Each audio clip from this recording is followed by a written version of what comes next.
Okay, welcome to this episode. I think we're on episode number 7 now. Transfer window is complete.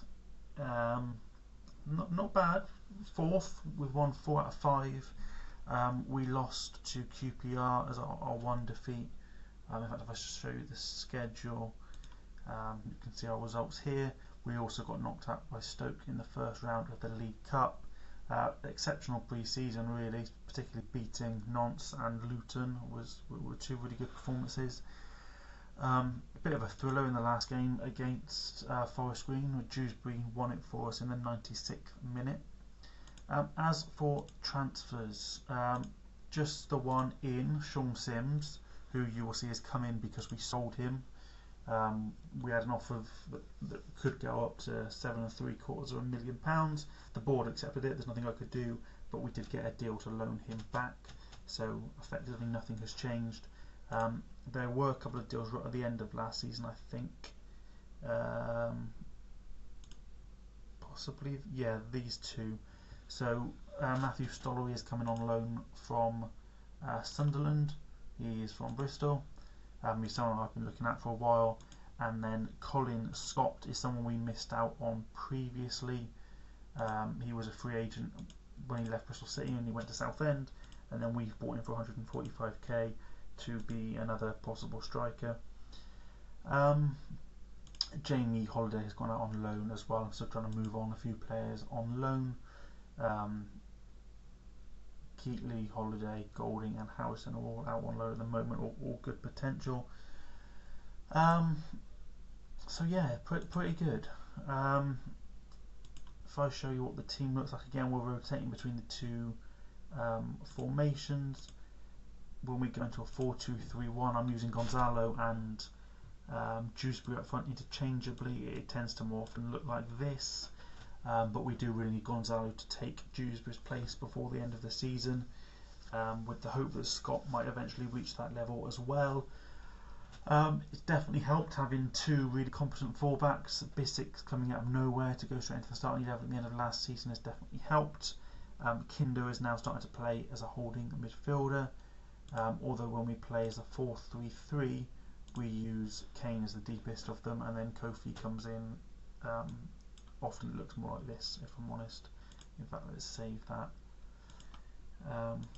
so we don't forget to make that change in future. But yeah, going pretty well. I will be back with some more updates at the end of the January transfer window. Hello, fairly quick update this one. If I show you I'll show you the schedule first. We are horrifically bad. We've won 1 game in a month and a half. Having been on a really good unbeaten run, is just abysmal. Everyone's playing badly. I've tried all 3 of our goalkeepers at different points to try and generate something. Wilson is the only one that I think is even worth having in the team. No one else has done anything of note at any point so far this season. Basically season over. 9th in League 1, in fact 10 points behind the playoffs. 49, 8 points behind the playoffs. Have got a couple of games in hand is the only slight positive, but there's almost no point because the last twice we've been ahead. The last 2 games we've been ahead in 90 plus something minutes and conceded like goals in late added time. No transfers. There's literally no one we can bring in, so I haven't really bothered.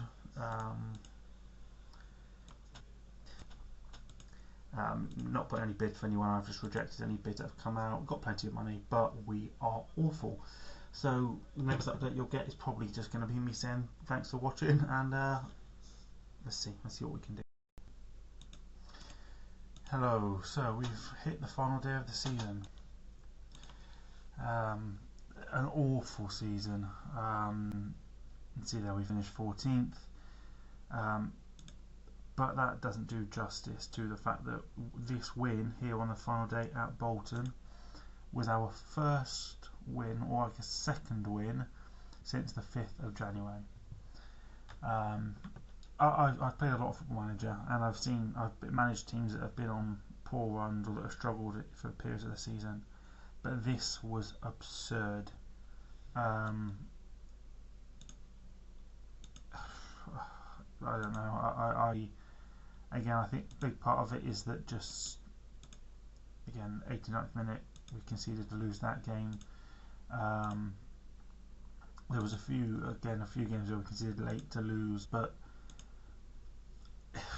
I think what we're learning at 90+2 and own goal. I think what we're learning is that this task of only using local players is one of two things. It's either impossible, or it's just going to be the slowest of slow progress that you can imagine. Just having to wait for youth intake after youth intake to wait for players that are even remotely usable.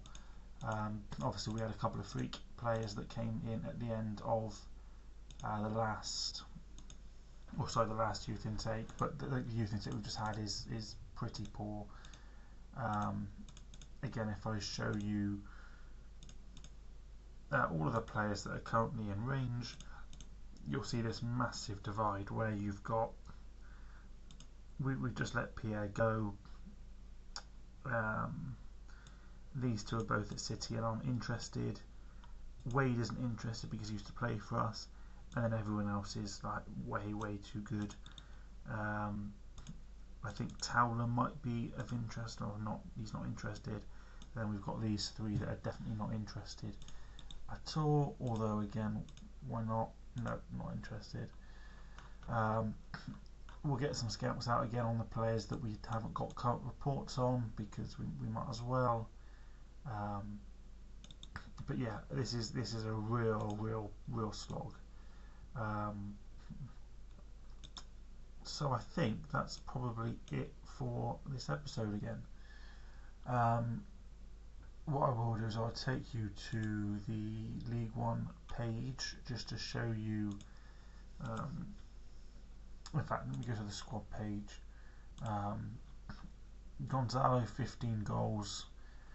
A little bit surprised by how high that is. I'm actually 10. Benon has 7. We haven't got a 20 goal season striker, and we're not going to get one. So I don't know whether we need to rethink the tactic or what. But that's going to be it for this episode. Hopefully something more positive comes over the summer. I don't know if we're going to be able to recruit. I don't think we will, but maybe just a bit of better form and at least an attempt at reaching the playoffs again. But if you have enjoyed that episode, if you or if you're enjoying the series, I guess more generally, please leave a like, comment, and subscribe to the channel, ready to see the next season when it comes.